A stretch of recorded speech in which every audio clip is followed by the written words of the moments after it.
parte de los aceites, ¿sale? Por ejemplo, en esta diapo nosotros vemos al ácido oleico, que pues incluso hay un aceite que se llama comercialmente de esa manera, ¿no? Ácido oleico. ¿Y por qué es que los aceites son líquidos a temperatura ambiente? Pues es justamente por la insaturación de los ácidos grasos. ¿Por qué? Porque, no sé si se los dibujaba ayer, pero ¿qué pasa con, por ejemplo, los triacilgliceroles que más suelen estar presentes en los adipocitos? Bueno, para ocupar menos espacio, la mayoría de las grasas en los adipocitos están en forma saturada. Entonces, imagínense ustedes, acá tenemos ¿qué molécula es esta? Ustedes me van a decir ahorita. Ay, perdón, esto es un H.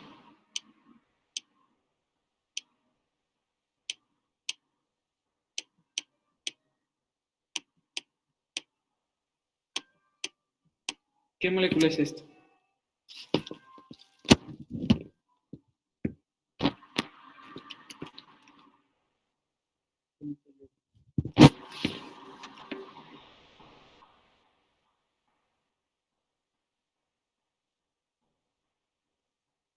Edgar.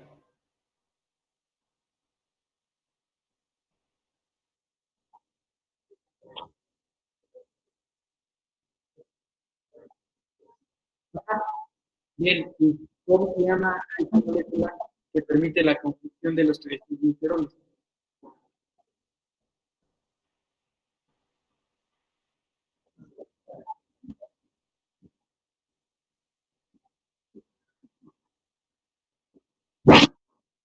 Esto se llama, bueno, más bien deriva de alguien que conocen de la glucólisis.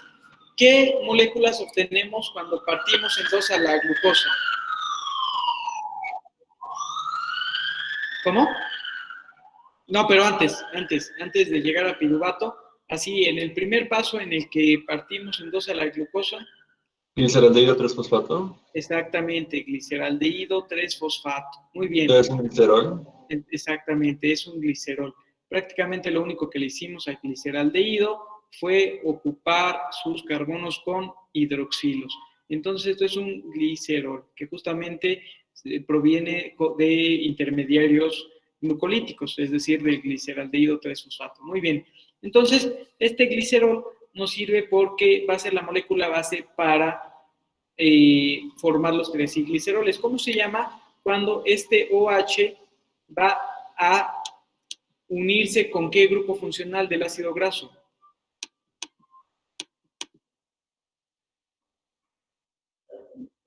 No, el metilo está aquí de este lado, ¿cierto? Es un CH3, pero el CH3 no puede reaccionar con el OH, entonces es el ácido carboxílico. ¿Cómo se llama esta reacción de ácido carboxílico y el hidroxilo? ¿Condensación? Condensación es digamos un término genérico para cualquier reacción en la que se van a unir dos moléculas, pero esta tiene un nombre más específico debido a la reacción entre el hidroxilo y el ácido carboxílico.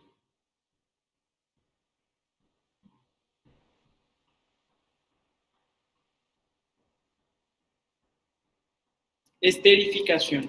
Acuérdense que cuando estamos uniendo ácidos grasos a un glicerol, los estamos esterificando, ¿sale? Entonces, si aquí estamos haciendo esta reacción de esterificación y estamos teniendo puros ácidos grasos saturados, entonces hagan de cuenta ustedes que se va a ver algo así.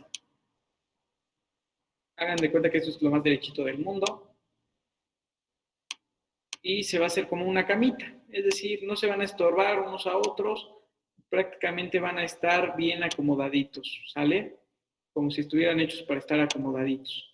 Entonces, esto permite que en el menor espacio se pueda acumular la mayor cantidad de energía, ¿sale? Pero, ¿qué pasa? Que cuando estamos hablando de ácidos grasos insaturados, en realidad esta molécula está mal representada. ¿Por qué? Porque cada que tenemos un doble enlace, vamos a tener una angulación, ¿sale? Entonces imagínense acá otro doble enlace y otra angulación. Entonces imagínense este tipo de ácidos grasos angulándose de esta manera, haciéndose bolita, unidos a un glicerol, pues van a ocupar mucho más espacio, ¿ok? Esto hace que los aceites prácticamente o estén formados o conformados de ácidos grasos insaturados, porque a temperatura ambiente, al estar ocupando tanto espacio sus moléculas, van a estar en estado líquido, ¿vale? En cambio, estos ácidos grasos saturados, como las grasas animales, pues a temperatura ambiente pueden, o más bien están en estado sólido o semisólido, ¿sale? ¿Por qué? Porque están bien acomodaditos, están como en camita, en colchoncito, ¿ok? Entonces acuérdense, si tenemos ácidos grasos con dobles enlaces, su punto de fusión va a ser mucho más bajo, ¿ok?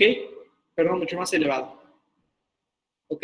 Entonces, quiere decir que mientras más ácidos grasos insaturados tengamos, el aceite resultante va a ser líquido a temperatura ambiente y mientras más saturadas estén las cadenas, va a ser más sólido nuestro lípido. ¿Ok? ¿Todo entendido hasta acá? Sí, Doc. Es por eso que, si se acuerdan que, o no sé si hablamos con ustedes, acerca de cómo se hace la margarina. No lo hablamos, Doc. ¿No? Ustedes han comprado, no sé, a lo mejor margarina primavera, ¿les suena? Sí. ¿Qué dice ahí en la etiqueta? Bueno, vienen nombres de aceites, ¿no? Y dice, elaborada a partir de y aceites que suenen saludables, por que así se ha manejado mercadológicamente, ¿no? Pero ¿cómo es que hacen que un aceite se vuelva sólido a temperatura ambiente?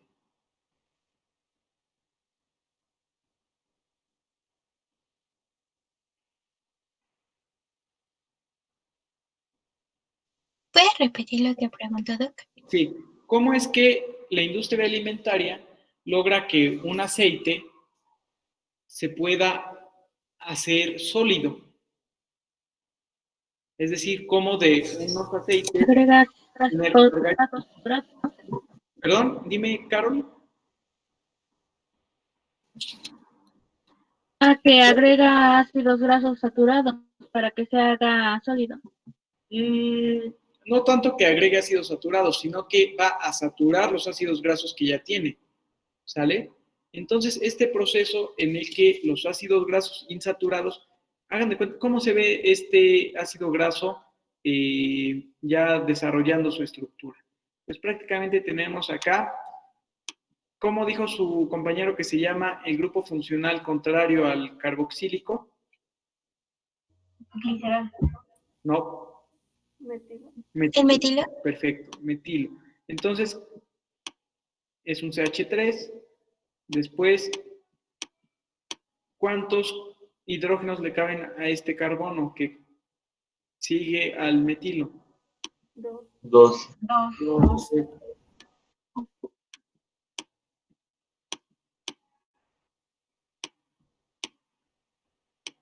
Entonces acá supongamos que ya llegamos al doble enlace. Y ahora, ¿cuántos carbonos le caben a este carbono? Perdón, ¿cuántos hidrógenos? Uno.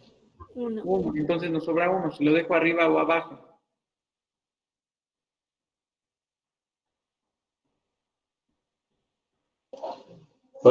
Y arriba. A ver, se lo voy a dejar arriba. Entonces, ¿a este cuántos carbonos, hidrógenos le caben? Uno. Dos. Uno. Uno. ¿Se lo pongo arriba o abajo? ¿Abajo? Abajo. Abajo. Si se lo pongo abajo, ¿cómo se llama esta configuración? Trans. Exactamente. ¿Y si se lo pusiera aquí arriba? 6. Sí, perfecto. Entonces vamos a tener aquí ¿A este cuántos hidrógenos le van a caber? 2. 2. Perfecto. Entonces acá ponemos, obviamente no es el ejemplo tal cual, pero para que se entienda la desarrollada. ¿Ok?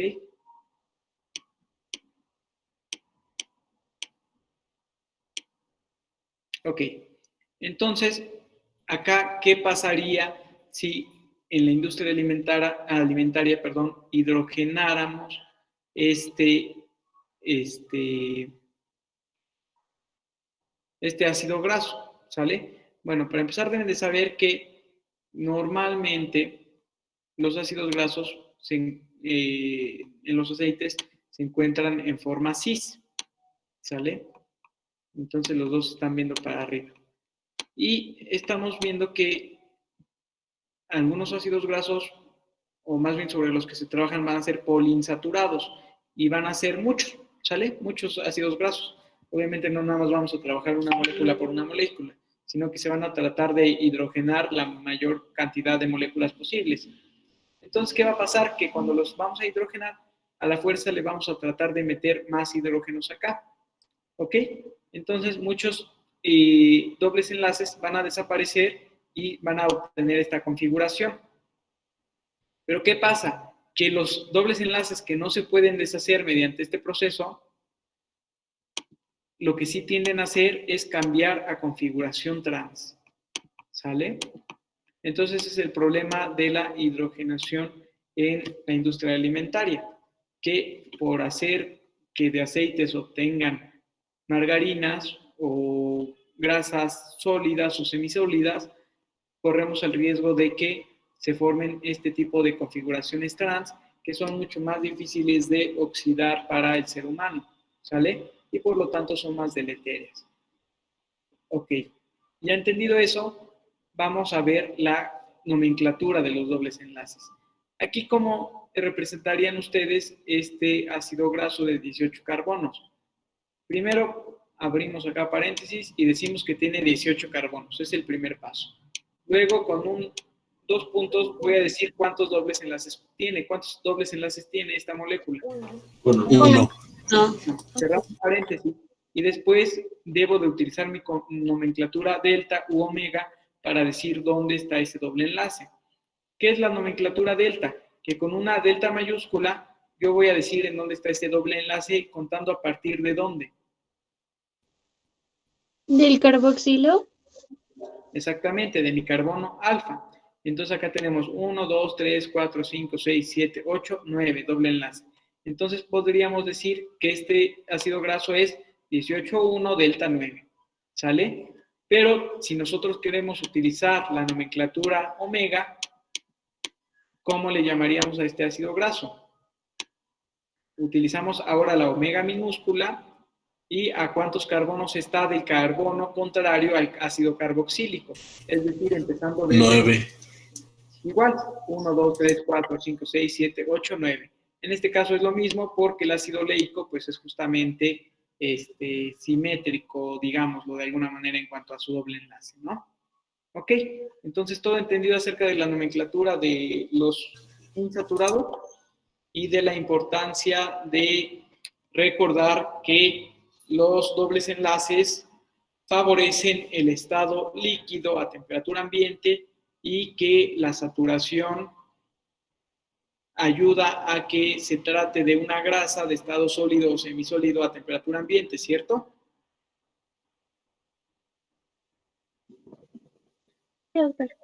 Muy bien. ¿Ninguna duda hasta acá? Ok. Bueno, entonces la nomenclatura que utilicemos no importa o sí. O ponemos las dos cuando representemos algunas. Nadie se los va a pedir. Más que nada es para que ustedes lo reconozcan cuando lo lean, ¿no? No creo que alguien en un examen les ponga, dime cuál es este, ¿no?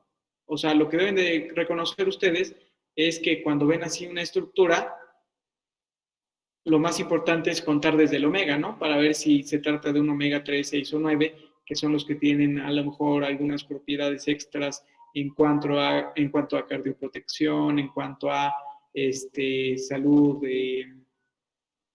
o metabolismo lipídico cerebral, etcétera, ¿no? Entonces, pues lo más importante es que reconozcan cómo se ven los omegas 3, 6 y 9. De ahí en fuera no es muy importante la nomenclatura, más que para que sepan de qué estamos hablando, ¿no? O sea, si lo ven así representado, pues sepan que es un ácido graso y que es insaturado, monoinsaturado en este caso, ¿sale?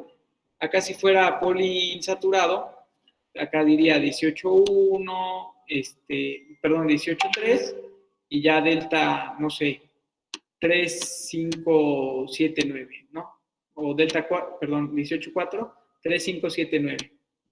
Acuérdense que no pueden estar seguidos, debe de haber al menos un espacio de diferencia. ¿Bien? ¿Todo comprendido hasta ahora? Sí. Muy bien. Entonces nos pasamos a la que sigue. La que sigue decía, ¿cuál es el fluido de elección en la resucitación en un choque hipovolémico, cierto? Entonces, ¿cuál dirían ustedes? ¿Y por qué?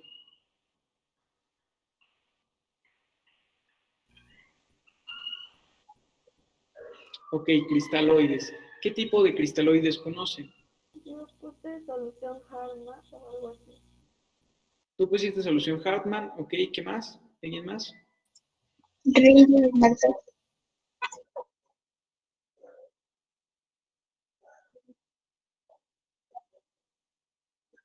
Ok. Ok, muy bien, ¿alguien más? ¿Y cuál? Pues yo también puse a la Hartmann, también puse a sodio y estaba yo dudando si poner la, la salina al 9%, pero creo que sí. Ok, sí, la salina, acuérdense decir bien los porcentajes porque 9% sería mortal, pero es 0.9%, ¿sale? Es Ok, cristaloide, ¿vale? Si a alguien le pusiéramos algo al 9%, lo matamos. Entonces, bien. Ahora, ya más específicamente, alguien que me diga, de todos los cristaloides, ¿cuál elige y por qué? Así supongamos que están en un hospital que tiene todo, tiene cualquier solución cristaloide para elegir y tienen a un paciente que se les está chocando, o más bien ya está chocado, está en situación de choque hipovolémico, ¿cuál eligen?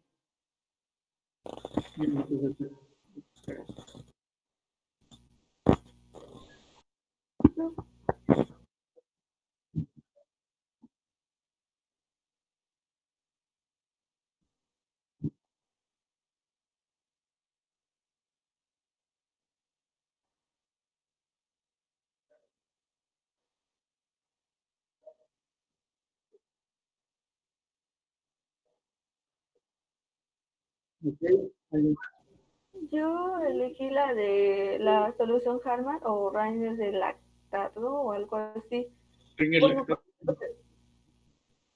Porque leí que, bueno, que creo que para el manejo de cualquier tipo de shock, lo primero era lo de la reanimación con fluidos. Entonces, en eso podían, más por el del choque hipovolémico, porque se supone que bajaba la presión, entonces se optaba por esa. Pero, y también era porque tenía menos tendencia a la acidosis, porque creo que la solución salina tendía más a tener como consecuencia la acidosis. Bueno, eso por eso lo puse, porque ponía la solución salina a 0.9% y la de Harman, pero pues se supone que el lactato era como una tipo sustancia que prevenía la acidosis. Bueno, eso es lo que, bueno, fue mi argumento que puse. Ok, muy bien. Bien, acá Adelante. Bueno, es de que yo leí que la dosis del choque, la dosis de las soluciones cristaloides se basa también en el volumen de sangre. Entonces yo siento que también como que depende del paciente, pero pues igual yo escogí la Hartmann. Ok, ¿por qué escogiste la Hartmann en vez de salina al 0.9?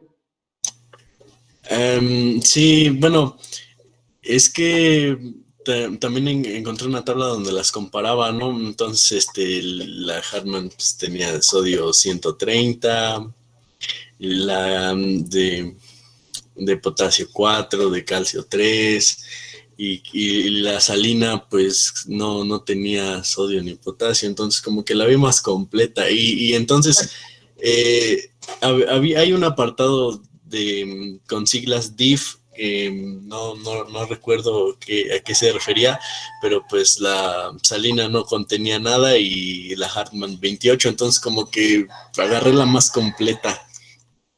Ok, muy bien. Edgar.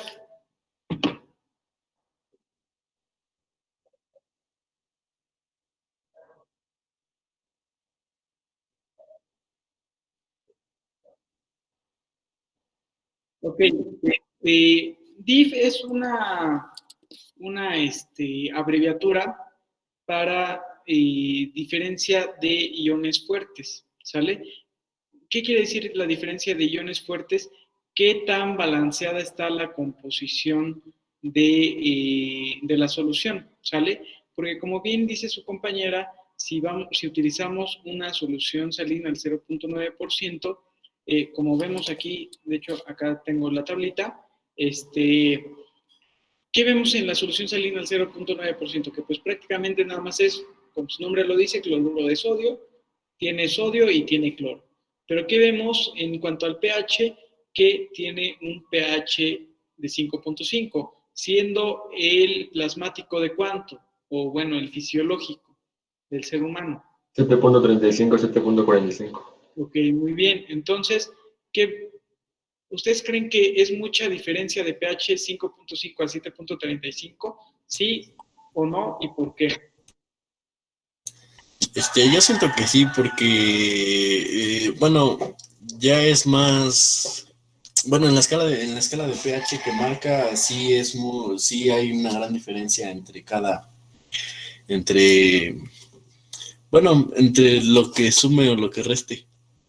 Ok, pero ¿por qué? Porque ¿cómo es que calculamos el pH? ¿O de qué depende el pH? Dime, Carol. Bueno, no, pues yo decía que sí también era una diferente bueno, o sea, una diferencia grande porque el pH neutro se supone en 7, entonces si es 5.5 la solución es un pH ácido y el pH de la sangre al ser de 7.35 a 7.45 es más básico. Ok, muy bien. Pero ¿cómo calculamos el pH? ¿O cuál es la definición de pH en cuanto a qué está midiendo? Porque al final de El cuentas, potencial de hidrógeno. ¿concentración de qué? De hidrógeno. Ok, pero ¿cómo es este cálculo? Se dice que es habla de una concentración logarítmica, ¿sale? ¿Qué quiere decir esto? Que no es directamente proporcional o una correlación lineal entre si subimos un pH, subimos un escalón extra de concentración de hidrogeniones. No, sino que mientras más baja el pH en un punto, suben varias decenas de veces más las concentraciones de hidrógeno, ¿sale? O sea, no es directamente proporcional, sino que con bajarnos un decimal incluso, ya estamos aumentando la concentración de hidrogeniones de manera muy importante. ¿Ok? Entonces, de ahí que esté tan estrechamente regulado el pH en el cuerpo, ¿no? No nos podemos dejar ir ay, pues a ver, voy a ver a 6.5, a ver qué se siente. No, porque eso ya representa un montón de concentración de hidrogeniones que pues prácticamente van a alterar el funcionamiento de prácticamente todas las enzimas, todas las moléculas, todas las polaridades, etcétera, ¿no? Por eso tan estrecha la concentración, o más bien la medición del pH. Entonces, como bien decía su compañera, esto es lo que nos restringe poder usar tanta carga de cloruro de sodio al 0.9% o de solución salina al 0.9%, porque como bien dice también Carlomagno me parece, depende de qué estado de choque estemos hablando, ¿no? Porque a lo mejor si alguien está en estado 1, grado 1, pues prácticamente no necesitamos reponerle muchísimos líquidos y con la solución salina al 0.9% no incrementamos ningún riesgo. pero sin embargo, si requerimos una resucitación hídrica más potente, por decirlo de alguna manera, pues vamos a reperfundir con mayor cantidad de solución. Y esta mayor cantidad de solución nos aumenta el riesgo de una acidosis metabólica hiperclorémica, ¿sale? Acidosis metabólica hiperclorémica. ¿Por qué? Porque no hay esta diferencia de iones y nada más vamos a aumentar la concentración de cloro y vamos a disminuir el pH, ¿sale? Y después, suerte con un paciente que ya con todo lo metabólico que causa el estado de choque, aparte tiene un estado de acidosis metabólica hiperclorémica, ¿no? Es mucho más difícil, o más bien su pronóstico va a ser mucho peor que si no agregamos este desequilibrio ácido básico que pues prácticamente pudimos evitar con una solución balanceada.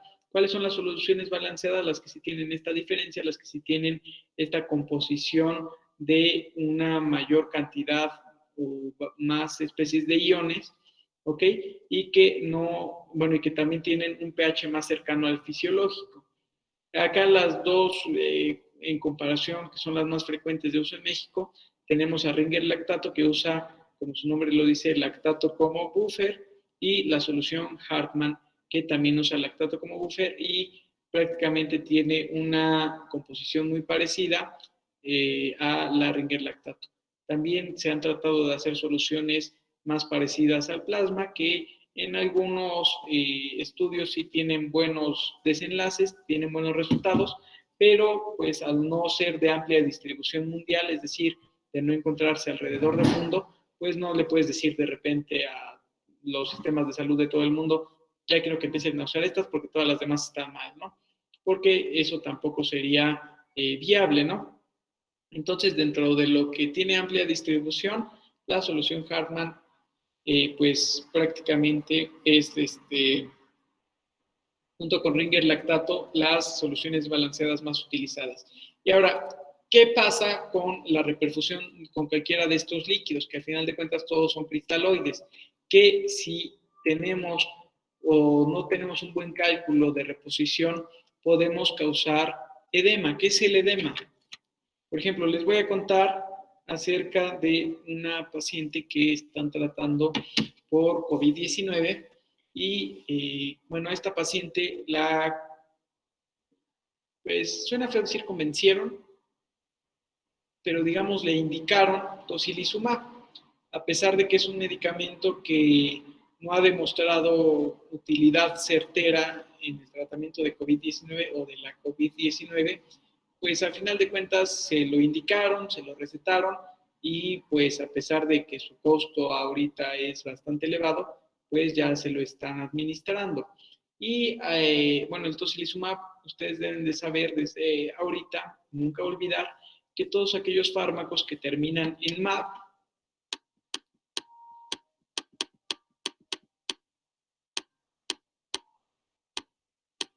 todos aquellos fármacos que terminan en MAP es porque hacen referencia a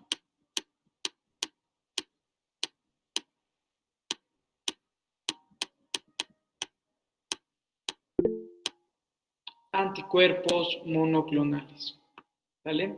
Y bueno, ustedes se preguntarán qué son los anticuerpos monoclonales, ¿sale? Ah, no se ve mi amarillo. Anticuerpos monoclonales. Pues, bueno, ¿alguien ha escuchado en las noticias o en algún lado para qué se usa el tocilizumab o cuál es su mecanismo de acción?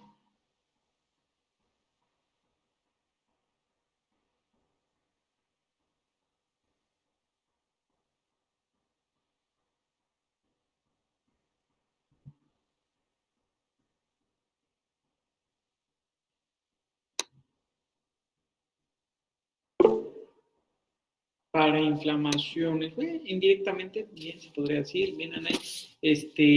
Bueno, para empezar vamos a ver qué es un anticuerpo monoclonal. Y con el ejemplo del tocilizumab, que es el que nos estamos refiriendo. A ver, déjame poner aquí.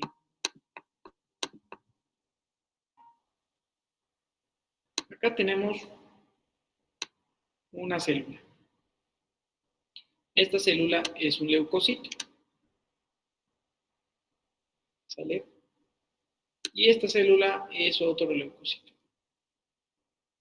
Supongamos que son neutrófilos. Entonces, ¿cómo se va?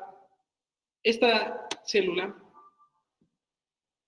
se dio cuenta que tiene que atacar a un agente biológico, ¿no? Es decir, a un agente externo, un virus en este caso. ¿Sale? Y entonces lo sabe, pero sabe que no puede hacer todo el trabajo solo. Entonces debe de comunicarle a los demás de su tipo, de su especie, pues que se deben de poner a chambear, porque esto se va a poner feo. ¿Ok? ¿Y cómo se comunica con sus compañeritos? Pues obviamente no hablan, ¿no? Entonces, ¿cómo se comunican?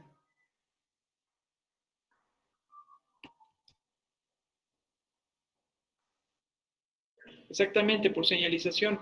Y justamente, ¿cómo quedamos que se llaman? Leucocitos, ¿no? Entonces, estos leucocitos, pues justamente se llaman leucocitos porque en griego leucos quiere decir blanco, ¿ok? O sea, son células blancas, células de defensa. Y las moléculas de señalización entre los leucocitos se llaman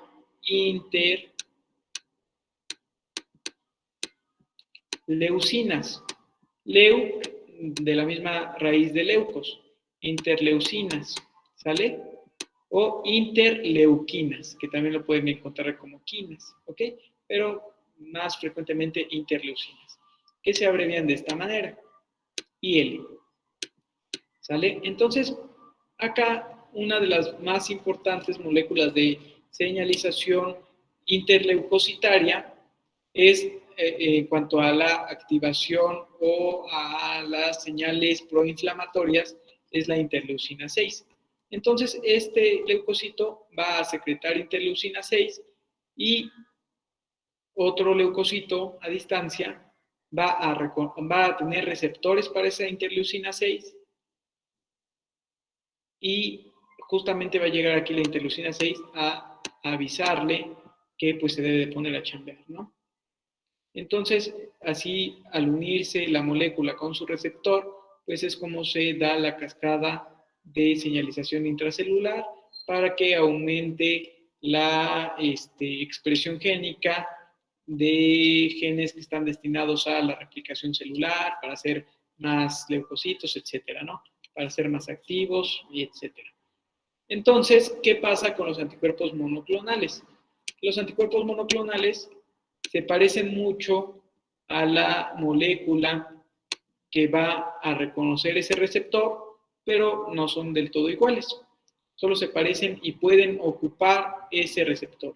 Entonces aquí vemos al tocilizumab, que se hace pasar por interleucina 6 y tapa el receptor, ¿sale? Entonces cuando llegue la interleucina 6, pues ya no va a tener a dónde hacer su efecto, porque ya está bloqueada por el tocilizumab, ¿sale? Es prácticamente lo que hacen la práctica totalidad de anticuerpos monoclonales, ¿sale? Se llaman monoclonales porque derivan de una sola clona, es decir, por ejemplo, esta célula, si se activara, hiciera, o más bien esta célula que se activó y empezó a hacer interleucina, va a expandirse, es decir, va a querer hacer más copias de sí misma, y eso es a lo que se llama una clona, cuando una célula del sistema inmune se activa y hace muchas copias de sí misma, ¿sale? O se replica. Entonces, estos anticuerpos monoclonales van a estar destinados a tapar este tipo de receptores y con una afinidad muy grande, ¿sale? No hay pierde, no hay cosas prácticamente de que hagan cosas extras, solo hacen eso y ya, son muy específicos. ¿Ok? Entonces, esa interleucina 6 ya no puede actuar por el tocilizumab. Ahora, el tocilizumab se debe de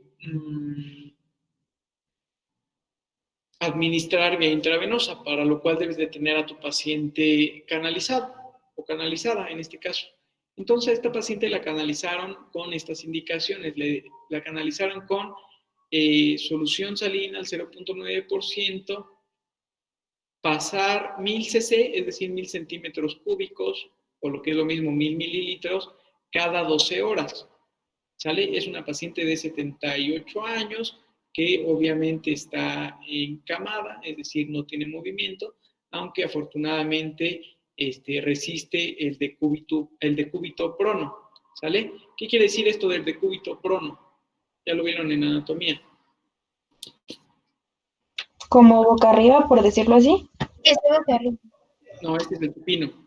El prono es hacia Boca abajo, perdón. ¿vale?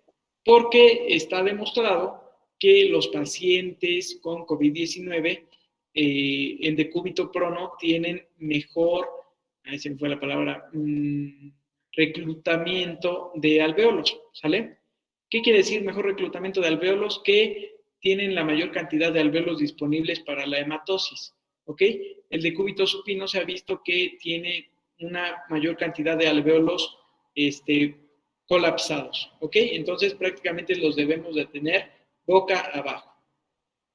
¿Y qué nos quiere decir todo esto? Que la paciente está inmóvil, está acostada boca abajo y se le está dando un aporte alto de líquidos, ¿ok? Porque aparte toma agua. Entonces, ¿qué pasó con esta paciente que tiene, hoy amaneció con edema pretibial? Es decir, sus piernas están hinchadísimas de puritita agua. ¿Ok? ¿Qué es el edema? ¿Quién me puede describir el edema o cómo describirían el edema? Es una acumulación de líquido intersticial. De líquido intersticial. Muy bien. ¿Alguien más que me diga qué es el intersticio? Pues eso fuera de la célula. El espacio afuera de las células. ¿Ok? El espacio afuera de las células se divide en dos espacios. ¿Cuál y cuál?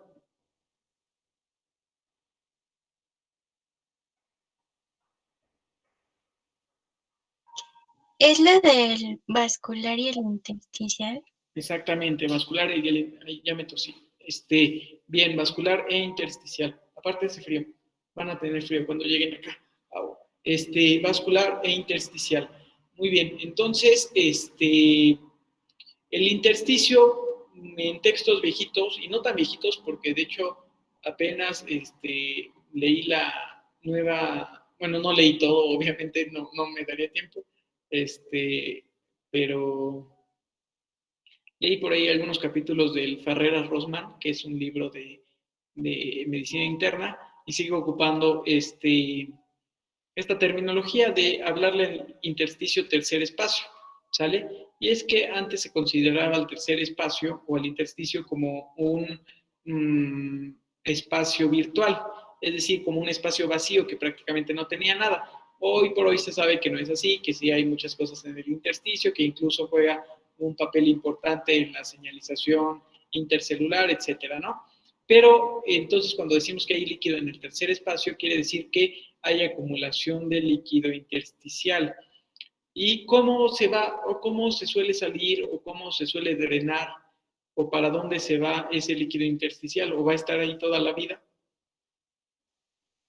No. Bueno, cuando tienen edema usualmente usan diuréticos para eliminar el líquido excesivo. Ok, pero supongamos que, a ver un ejemplo, pues prácticamente cualquier insulto, decían antes los libros de dermatología, cutáneo, es proinflamatorio. Por ejemplo, los tatuajes, ¿no? No sé si alguien se ha hecho un tatuaje, pero los primeros días se siente la piel como hinchadita. Yo no me lo he hecho, pero sí he visto. Se siente la piel como hinchadita, edematizada, ¿sale? ¿Por qué? Porque justamente cualquier componente inflamatorio o cualquier proceso inflamatorio tiende a un mal manejo del líquido intersticial y resulta en edema, ¿no? Entonces, pues yo no he escuchado a ningún paciente tatuado, más bien a ningún individuo tatuado, que haya tenido que tomar diurético para su edema. Entonces, fisiológicamente, ¿cómo se reabsorbe ese edema? Osmosis. ¿De dónde hacia dónde? De afuera hacia adentro de la célula. Pero Sí, ¿creen que todo se va hacia la célula? En ese caso las células quedarían hinchaditas, ¿no? En realidad el edema se reabsorbe vía linfática, ¿ok? Necesitamos de los vasos linfáticos para su reabsorción. Toda esa agua extra del intersticio va a regresar por vía linfática a la circulación, ¿vale?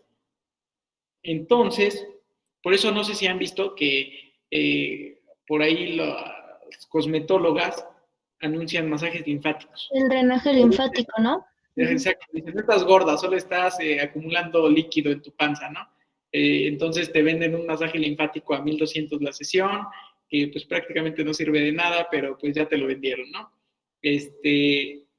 Bueno, hay gente que sí nota una reducción, ¿no? Porque no niego que haya gente edematizada y sí es cierto que el componente mecánico ayuda a la reabsorción linfática. Por ejemplo, los pacientes que tienen edema pretibial, es decir, en miembros inferiores, se les indican medias de compresión, ¿sale? Y con las medias de compresión ya ayudas a ese drenaje linfático, ¿vale?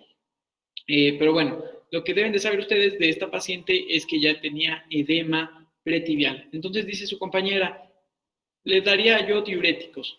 Y justamente fue lo que dijo su médico tratante, denle diuréticos. Y yo dije, en la madre, perdón, pero ¿qué debes de saber antes de darle diuréticos a una paciente que está, ¿cómo decirlo? Pues con un pronóstico muy reservado, ¿no? Que en cualquier momento puede requerir intubación, en cualquier momento puede requerir su ingreso a una unidad de cuidados intensivos, pues no puedes dar indicaciones tan al aire. ¿Qué deberían de saber primero antes de indicar un diurético? El balance de líquidos que vaya a tener, o sea, lo que está excretando y lo que está ingiriendo y hacer como limitar la ingesta de líquidos para que ya no siga creciendo el edema. Muy bien. Primero eso, ¿no? O sea, lo primero que debemos hacer en pacientes que o ya están en situaciones de casi cuidados intensivos o que están cerca de ahí, es cuidar o vigilar la excreción de líquidos, es decir, ponerles una sonda urinaria, ¿sale? Debemos de tener bien cuantificada su uresis para saber si lo que está entrando de líquido está saliendo. Porque si no es así, es porque está habiendo fuga al tercer espacio.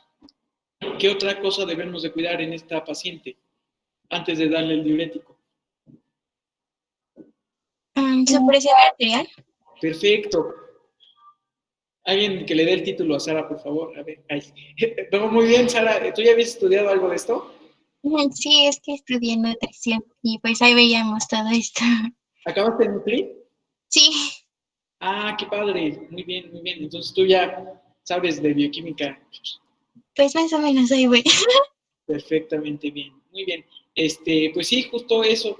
¿Por qué es importante saber la presión arterial? Porque que una paciente esté haciendo edema no te asegura que su volumen intravascular sea el adecuado, ¿ok?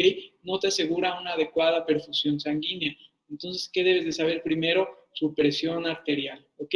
Debes de estar seguro primero que tiene el adecuado volumen intravascular antes de querer solucionar un edema a base de natriuresis, ¿ok? O sea, de un diurético, ¿vale? Ahora, ¿cómo actúan los diuréticos? Para eso vamos a ver aquí ¿qué es esto? Todo lo de la nefrona y todo eso del sistema renal. Ok, perfecto. Es una nefrona. ¿Qué es la nefrona? Es la unidad anátomo-funcional del riñón. ¿Qué quiere decir una unidad anátomo-funcional de cualquier tejido? Que prácticamente hace toda la chamba, ¿sale? No necesitas de otra cosa para que funcione. Podrías tener una sola nefrona y ya, hace toda la chamba del riñón. Ok, muy bien.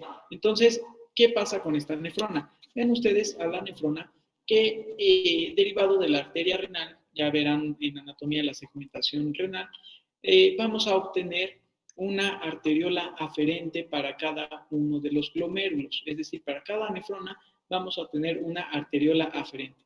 Acuérdense, aferente que entra, eferente que sale, ¿ok? Entonces la arteriola aferente va a entrar aquí a formar, o más bien se va a ramificar en capilares que se denominan capilares fenestrados. ¿Qué quiere decir un capilar fenestrado? Que tiene hoyitos, ¿sale? Entonces, imagínense ustedes, no sé, que están lavando frijoles en su casa, ¿no? Enjuagando antes de poner a cocer y los pasan por un colador, ¿cierto? Para enjuagarlos. Entonces, ese colador son nuestros capilares fenestrados, que tiene hoyitos. Las fenestraciones son los hoyitos del colador, ¿vale? Entonces, la arteriola aferente se ramifica en capilares fenestrados en esto que se llama glomérulo u ovillo glomerular, ¿sale? O sea, es un huevito, ¿vale? Entonces, este ovillo glomerular va a salir por su eferencia, por su arteriola eferente. Y esta arteriola eferente se va a entramar entre más bien entre el sistema tubular renal, ¿sale? Y bueno, ¿qué es el sistema tubular renal? Esto que vemos aquí cubriendo al glomérulo es lo que se denomina cápsula de Bowman, ¿sale? Y esta cápsula de Bowman va a ser la que recibe el ultrafiltrado primario, ¿ok? ¿Qué es el ultrafiltrado primario? Viene la sangre con presión y al tener hoyitos nuestro colador, nuestra coladera, pues va a pasar por ahí libremente el agua, ¿cierto? Y va a pasar también lo que quepa en los hoyitos, que prácticamente es todos los solutos que estamos hablando aquí de las soluciones intravenosas.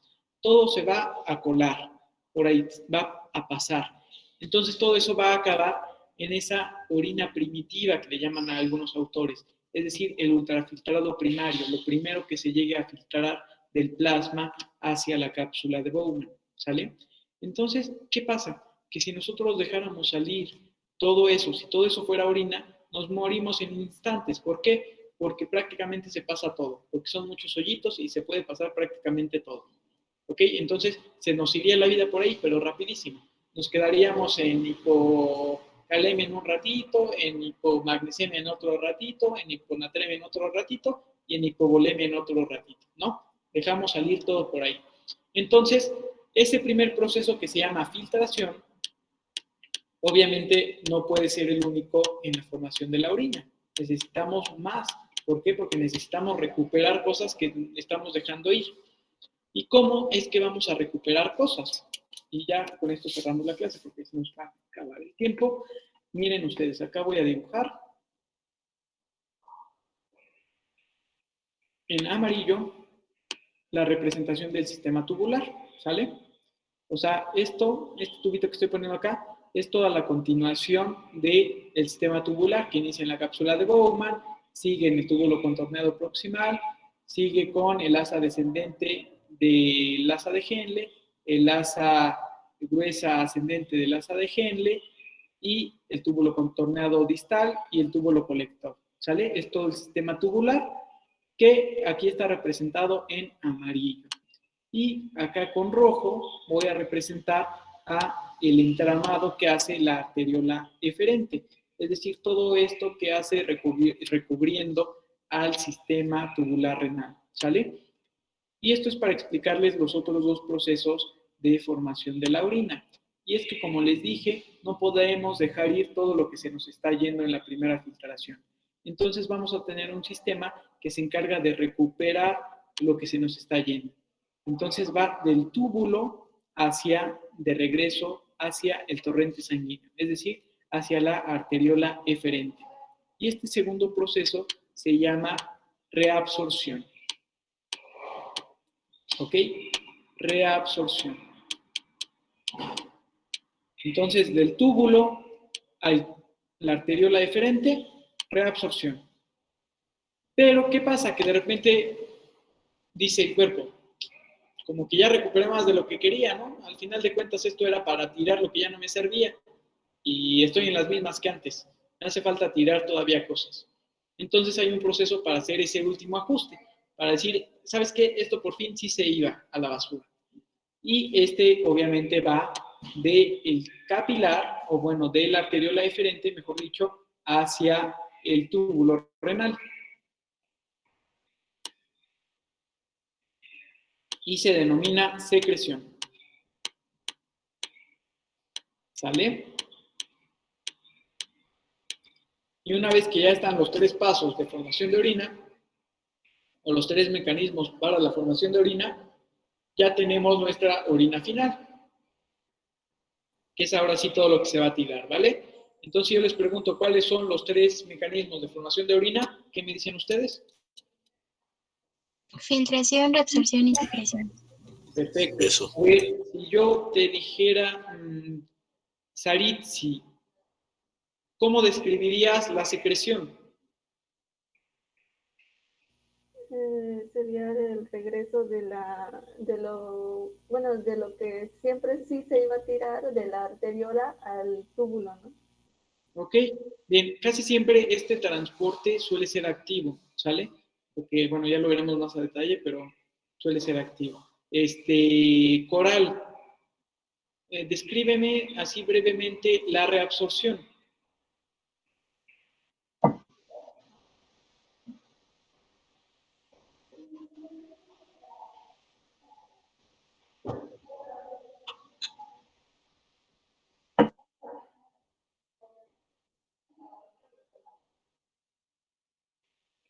A ver, Carlomagno. Bueno, después de que se filtra lo que, bueno, ya se filtró y entonces como no podemos perder tantas cosas que el cuerpo necesita recuperarlo, entonces creo que va a ser una tipo pesca de proteínas y todo eso y regresa al cuerpo. Entonces ya de ahí, como se excedió, pues pasa a la parte 3 que es la secreción. Bueno, bien la definición, pero hay que recalcar algo antes, ya que dijiste proteínas. Prácticamente las proteínas, por su carga negativa, no pueden pasar por las fenestraciones de los capilares glomerulares, y entonces prácticamente en un riñón sano no hay filtración neta de proteínas, ¿vale? De una vez tenganlo claro, que también ya se irá platicando más a detalle. Pues muchísimas gracias a todos.